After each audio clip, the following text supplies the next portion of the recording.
CIB news, प्रयत्न आमचा, न्याय तुमचा। देखिए, हमारे जो हिंदू धर्म में है, इसे छठ पूजा मतलब बहुत बड़ा, हम इसका त्योहार एक समझते हैं और बहुत बड़ा एक मान्यता रखते हैं। और इस छठ पूजा से हमारे कई ऐसे माताएं बहने हैं जिनको औलाद नहीं होती है, बच्चा नहीं होता है, वो माँ छठ की पूजा करती है, उनकी उपासना रखती है और उसमें उन्हें श्रद्धा होती है उनको कि नहीं, हम ये साल पूजा कर रहे हैं तो माता रानी हमारी गोद भर देंगी, तो वो भी उनकी तमन्ना हमारी छठ मैया पूरी करती है। इस वजह से आज कई वर्षों से, कई सालों से पूजा चलती आ रही है और बड़े मानवता से पूजा होती है।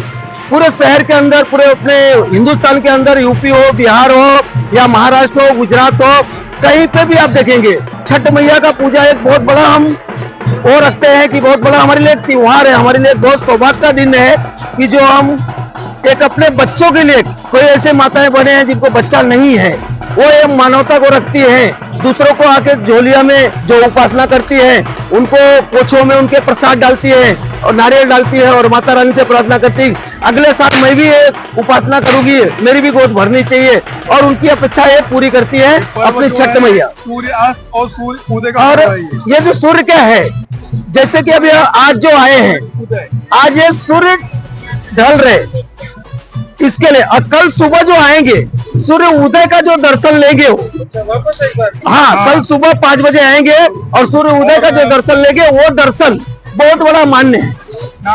उसकी किरण जिसके ऊपर पड़ती है तो समझ लो को धन्य है। तो ऐसे माताओं बहनों का सभी का मनोकामना पूरी होती है और छठ मैया का ये पूजा बहुत बड़ा पूजा है, बहुत बड़ा त्योहार है।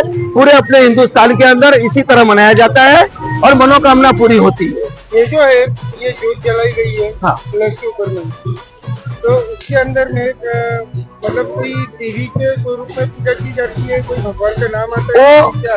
जो यहाँ पे इन्होंने सब बना के रखे हैं, पिंड वगैरह दिया वगैरह जलाते हैं, ये इनका अभी सूर्य जो ढल रहे, तो सूर्य ढलने से पहले उनके दीपक जल गए यहाँ पे सूर्यास्त के पहले माता रानी के लिए कि आपका दीपक यहाँ पे जल रहा है।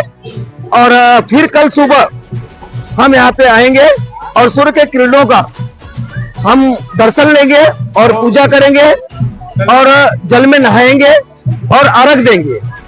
अर्घ ये जो होता है, माता रानी को बोलते हैं अर्घ दे रहे हैं, ये अर्घ सबसे महत्वपूर्ण है। सुबह जब सूर्य का दर्शन होता है और अर्घ देते हैं तो उनकी पूजा सफल होती है और मनोकामना उनकी पूरी होती है।